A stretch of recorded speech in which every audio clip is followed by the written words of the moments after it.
Have you felt like LEGO Star Wars is different somehow lately? Have you been feeling less and less excited with each new wave that has been announced and released and announced and released? Have you felt like prices in the LEGO Star Wars world have been completely unattainable? You're obviously not alone. As of time of recording this, May the 4th, 2026 has just wrapped up, and chatter online has been, well, kind of non-existent. Which is very strange. I feel like since I got back into the hobby, May the 4th has been like a second Christmas for a ton of folks with the sales, the insiders points, the gift with purchases. But not lately. The most interesting chatter that I've seen outside of Reddit lists that are simply stating the facts of the event come from a Brickset article by Captain Rex 101 titled 4 Steps to Improve LEGO Star Wars, where the author says, I think the theme has had a challenging few months. 75419 Death Star proved extremely controversial towards the end of last year, Smart Play received a brutal response, and there has been relatively little to interest LEGO Star Wars collectors so far in 2026, limited to a few appealing minifigures and 75442 The Mandalorian's N1 Starfighter, which is executed very well, in my opinion. LEGO Star Wars is kind of an anomaly in the LEGO catalog in that it takes itself so seriously. It's all military accuracy and source material and monochrome, and LEGO Star Wars seems like it's bursting at those seams. It kind of seems like it's desperate to escape those confines with recent projects like 2022's The Skywalker Saga video game, which is a much sillier adaptation of Star Wars than the complete saga that came before it. Mumbles aside, the complete saga emphasizes more of an abridged and child-friendly approach to the LEGO Star Wars universe than a silly one. The Skywalker Saga came out in 2022, not 2026, so it's not a 2025 product like we'll be talking about in this video, but maybe we've been building to something like this. Now, certainly, I don't think that LEGO Star Wars is going anywhere. It's probably still LEGO's most profitable theme, as it has been for my entire life, and at least I hope it still is for their sake. It's certainly not dying. But if you're watching this from the future, I do have to wonder, was 2025 the year the market started pushing back? Did LEGO Star Wars actually change in 2025? It all begins back in the COVID era, when everyone was stuck at home and reevaluating their life and checking in on hobbies that they hadn't looked at in a very long time. A lot of folks were digging up things that they hadn't touched in forever, collectibles and the like. The Pokemon card community got hit hard by this, and LEGO saw an enormous boost in sales as folks had nothing better to do than to stay at home and build LEGO sets with all of their free time and foster their collection. Star Wars has always been LEGO's most popular theme, like I said, since I've been alive, and so as the interest in LEGO grew, so proportionally did the interest in LEGO Star Wars. I have some very fond memories of going out on the hunt for the 501st Battle Pack and tracking Target restocks and trying to drive from retailer to try to find something. The hunt and the joy was very real. Of course, this is a free market capitalist hellhole that we live in as a society, and so anytime a company sees an increase in interest, there are 2 ways that they can approach this. The first is to increase supply. The second is to increase prices to profit off of the limited supply already being provided and the increased demand. At first, it seemed like LEGO was going to take the first option, as more and more Clone Wars sets were being made to appeal to the Star Wars media that was in the zeitgeist at the time. It was clearly what fans were wanting for. Then things started shifting more and more, and while Star Wars prices have always been higher than other LEGO themes, fans were mostly able to chalk that up previously to increased licensing fees, increased details, stickers, prints, accuracy to the source material, and all of the work that would go into that. This has become less and less the case, but the point is that in 2025, it feels like something changed in the LEGO community, and this came with the announcement of 3 sets in particular over the course of the year. The first is the $1,000 Death Star. Of course, you knew that we were going to talk about this one. We have to. It is the most expensive LEGO set ever. And of course, that honor was always going to go to a Star Wars set. As it's the most profitable, it just makes sense. In my opinion, it's actually not that overpriced. And hear me out, it is ungodly expensive. But you are getting a lot of what you pay for. It could certainly be better. It could certainly be better. But you cannot deny that it was controversial. Coverage of this LEGO Death Star set expanded well beyond the normal LEGO community. I had friends and family who were asking me what my opinion was on this behemoth of a set simply because they had heard that LEGO was making a $1,000 set. But as it often does, time shows us the real motivators behind things, and it actually began to sell pretty well. There were fun references, many characters who have never had the opportunity to be minifigures before, and even though we still couldn't get dual molded legs on, like, any of the figures, like I said, the set seems to have met its value point. Unfortunately, the same cannot be said for set 75413, the Republic Juggernaut, or as it's normally known, the Clone Turbo Tank. At $160 for 813 pieces, it was abundantly clear when this set was announced that the value LEGO saw in it came from its minifigures. Clone Marines and Commander Bacara have been minifigures that fans have been clamoring for since they first showed up on screen in Revenge of the Sith in 2005.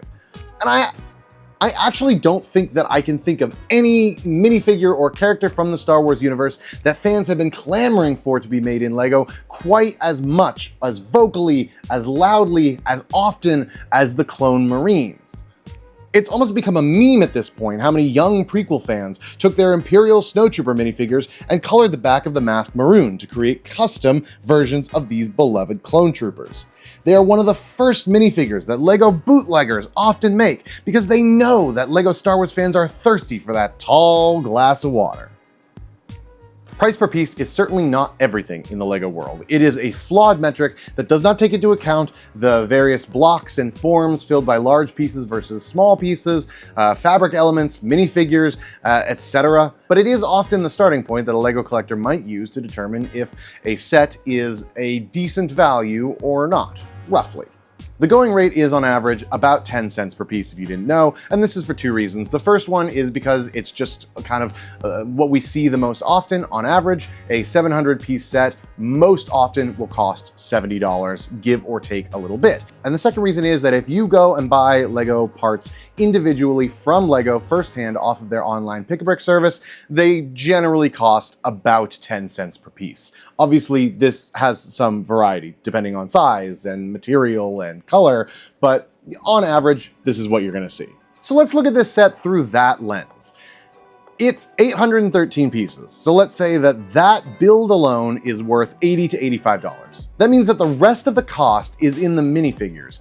$80 split amongst the 4 of them, which means each minifigure alone is worth $20 firsthand straight from LEGO. And they're not even that amazing. New molds, yes, very good to see. But no waist capes, which has been very controversial, no dual molded legs, no arm printing, all of which are common hallmarks of expensive, luxurious, deluxe minifigures. The set came out and was a hot button topic there for a minute because of its limited durability and scale, but that is a topic for another conversation. The primary thing dominating the conversation was the price. The next point of evidence that I want to bring up is one that I actually have here with me, still in box, have not opened that yet. We'll get to that at some point. And that is the Smart Play system, which was announced at CES in January of 2026. Fans were immediately very nervous because of the already upward trending direction for LEGO Star Wars prices. They were looking at the sets and just knew that because there was going to be an electronic component, they were going to be even more expensive. And then, as a way to try to mitigate that, the LEGO Group was going to try to downsize all of the sets in a similar way as they've already been doing with LEGO Star Wars sets in general. This, what people have been referring to as shrinkflation, has been going on for a while. The shrinking of sets while increasing the price and the number of pieces due to more small pieces being used, which provides more detail. It's a little bit of a give and take. You could take it or leave it as a positive or a negative, because sets, on the one hand, are becoming more detailed, on the other hand, at the cost of, well, money. So the Smart Play sets did end up coming out in March of 2026, and a lot of them, in fact, most of them were very small and were decently ugly, mostly because of what Jangbricks refers to as the smart hole in the back here for no discernible reason, and they were all really, really expensive. Fans are, understandably, feeling pretty frustrated this year, seeing how the Smart Play systems are a large chunk of the LEGO Star Wars releases coming out in 2026. On the other hand, if you don't like them, you don't have to spend money on them, and so that's maybe some money that you're saving. Pros and cons. But that's not really where I think a lot of LEGO Star Wars fans' heads are at right now. And not to mention, they don't sound very good, and the Smart Play function is, well, let's just politely, delicately, diplomatically say, complicated. The PR process for this whole Smart Play system has been a mess as well in ways that I don't have time to talk about. But let's just say that after a year that was filled with the $1,000 Death Star, the Republic Juggernaut, and then the overpriced clone battle pack that came out last year that was insane, the Smart Play sets coming out after them is just kind of feeling like insult to injury for a lot of folks. Like I said, LEGO Star Wars prices have been rising, making room for a $1,000 Death Star. But I think, too, to many LEGO Star Wars fans, this one in particular felt like LEGO was taking advantage of its fans. They created a set that people have been wanting a remake of since the 2016 version, put in minifigures that fans were desperately clamoring for, and then priced it so unbelievably high for the actual amount of plastic that you're getting that it priced a lot of folks out. Yeah, good luck if you're a 9-year-old and you want this set. This is very fresh in LEGO Star Wars fans' minds, but I do want to take a look at the other side of the coin, because I worry that in my last video where I was ranting about the prices in the world of Ninjago, I worry that that video got a little bit more negative than I intended it to at the outset, which, by the way, that video blew up beyond my wildest expectations, so thank you all very, very much for that. I'm very glad that you enjoyed it, and I'm looking forward to making more videos like that one and this one. So we strayed a little bit outside of 2025 for a second there to talk about the Smart Play sets, but let's return to 2025 for a second to talk about another interesting thing that happened last year, and that is the renewal of LEGO Star Wars Rebuild the Galaxy Season 2 and a bunch of new sets that came along with that. We had sets come out for Rebuild the Galaxy Season 1 already in the form of Jedi Bob's Starfighter and the Dark Falcon, which I have back here. I have yet to open that, but I will get there when I have some space. And the creativity on display in Rebuild the Galaxy is unbelievable for LEGO Star Wars. The sets were bigger, the minifigures were deeper cuts, and the colors were just brighter than ever before. Okay, maybe colors was a bad example for the first one that I want to talk about, my personal favorite, the Dark Falcon. Set 75389, which came with 1,579 pieces and some truly inspired minifigures. In particular of note for me are Jedi Vader, Darth Jar Jar, and Dark Rey, all of which are kind of crazy deep cuts that I feel very lucky to have on my shelf. Notably, this is for me the only Falcon set that I have ever bought. And is that because I'm a fake Star Wars fan? Yes, absolutely. But also, I find it to be the most interesting version of this basic shape that LEGO Star Wars has ever made. The cockpit's on the wrong side. The set is black and red instead of just the usual LEGO Star Wars gray, and this one is one of a kind. With the exception of the Solo A Star Wars Story version of the Falcon, which was white and blue and had the escape pod in it, and which unfortunately I missed out on for now, this is the first, or I guess second, Falcon set to release that isn't a remake. Ever since the very first Falcon set came out, every single other one of these has just been either larger or smaller or more detailed or more chibi style or some variation on the classic Millennium Falcon design. So when this released, it felt like truly a one of one. It felt like something really special, really creative, and it felt like it pushed the LEGO Star Wars designers in ways that I bet they don't often get to be challenged. And the minifigures, again, are just nuts.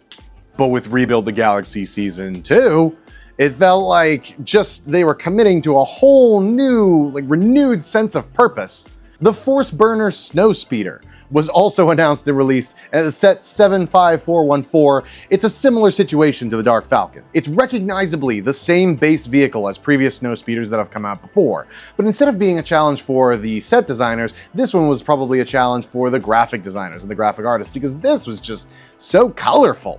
This has got to be one of the most colorful LEGO Star Wars ships in a long time. Granted, that's not difficult. It's something of a meme outside of the LEGO Star Wars community, but still within the LEGO community as a whole, is that Star Wars has a lot of gray. It's gray ships, it's gray blobs, it's gray terrain, it's gray, everything gray. If you're a LEGO Star Wars fan, you probably have a lot of gray in your collection. But LEGO Star Wars fans, did you know that LEGO has this huge, wide gamut of colors that you're missing out on? LEGO Star Wars fans so seldom get to see all the colors in LEGO's massive portfolio that to see a set that is so brightly colored and frankly cheerful, it was a welcome addition. And beyond the fact that we get minifigures from the show that are all original characters, and you know how much I love an original character and an original story inside the LEGO sphere, we also get a lightsaber blade color that we've never gotten before in a LEGO Star Wars set, so that's awesome. And last but certainly not least is 2025's darling set, the Gingerbread AT-AT set 40806 with the Gingerbread Darth Vader minifigure. This one isn't based off of Rebuild the Galaxy, it's just an original design, which is not unheard of for the LEGO Star Wars team, especially around Christmas. They often come out with Christmas-themed sets that are exclusive to the time period. The last one to come out before this was the Holiday Millennium Falcon, which actually came from the LEGO Star Wars Holiday Special. Even staying within the world of Christmas treats, this is not the first Christmas-themed set that we've seen. There was a Christmas X-Wing given out as a gift to LEGO employees. There have been other Christmas-themed sets that were limited runs, but this one has a certain level of oomph to it. The all-brown color scheme is, again, at the very least, not gray. The twinkle lights on the side are a really cute addition. Makes me think of the Christmas Story House, National Lampoon style, which also got recently approved in a LEGO Ideas set, which is absolutely wild. And the minifigure is this gingerbread Darth Vader, with some really cute details in the printing all over him. And what is probably my favorite part of the set is the gingerbread designed cloth cape on the back, which had to have been such a complicated process. We really don't often get capes that are different on one side than they are from the other.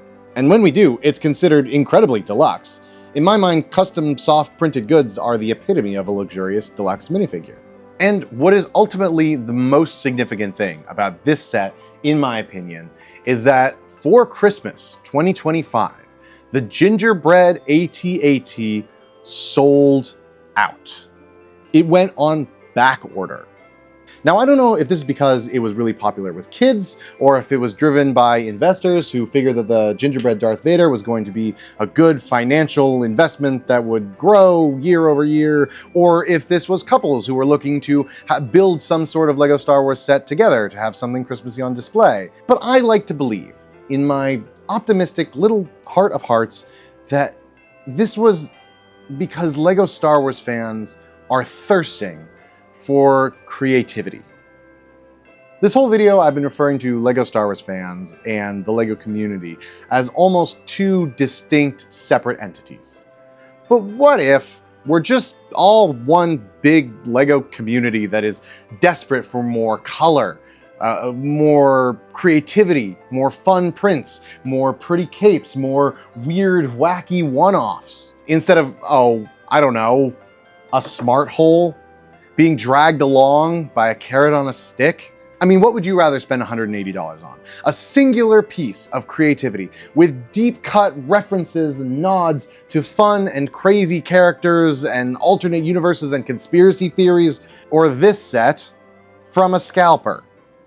So, okay, it's 2026 now, as of the time of recording, and where is the LEGO Star Wars vibe at? Well, it is complicated. $10 sets are back, but they're not especially exciting. Exclusive figures are still locked behind sets that cost more than they're worth, and there's two different battle packs sitting next to each other on store shelves with a nearly $20 price gap between the two of them. There's a new wave that was just released to coincide with the Mandalorian and Grogu movie, and the community is mostly pretty quiet these days, for once ever. This is purely anecdotal, and it could certainly be biased by the fact that I have been not really engaging with Star Wars a whole lot recently, mostly because I felt priced out of it a while ago. But I will say that folks in my YouTube comments, folks on my live streams, on Reddit, other YouTube videos that I seem to be seeing, all seem to be more focused on the past. Nobody is especially seemingly interested in smart play. The last LEGO Star Wars set to sell out was the Gingerbread AT-AT, and I'm just left wondering if this is finally the moment where LEGO Star Wars changes. For myself, I only got 3 sets for May the 4th this year.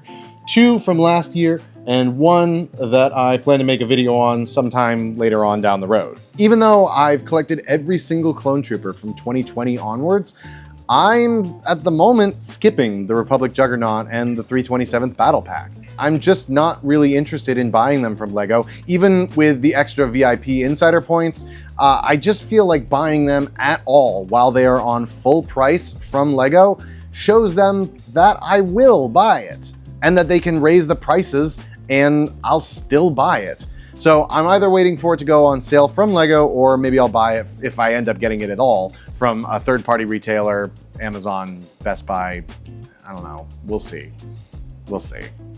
In terms of non-canon stuff, I'm the proud owner of the Gingerbread AT-AT and the Dark Falcon, both of which are the only versions of those iconic vehicles that I own because I think that they're the most interesting. This is how I'm voting with my wallet these days, and I'm willing to bet that there's a lot of people who voted the same way. So anyway, it's good to see LEGO Star Wars embracing silliness with Jedi Vader and Darth Jar Jar and Gingerbread Vader and Beach Luke and Jedi Bob, who I barely talked about this entire video, but did anyone notice they brought back Jedi Bob with the original classic yellow skin and everything? And oh my god, he's so cool. I'm so happy that they did that.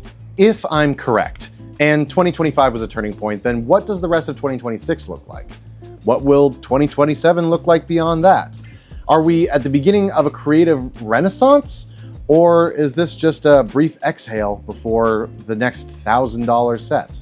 Let me know in the comments below. Please consider liking this video if you agree with me, and please consider subscribing if you're looking for more history, more rants, more builds, and more LEGO. I'll be keeping an eye on LEGO Star Wars. And until you see me again, thank you for watching.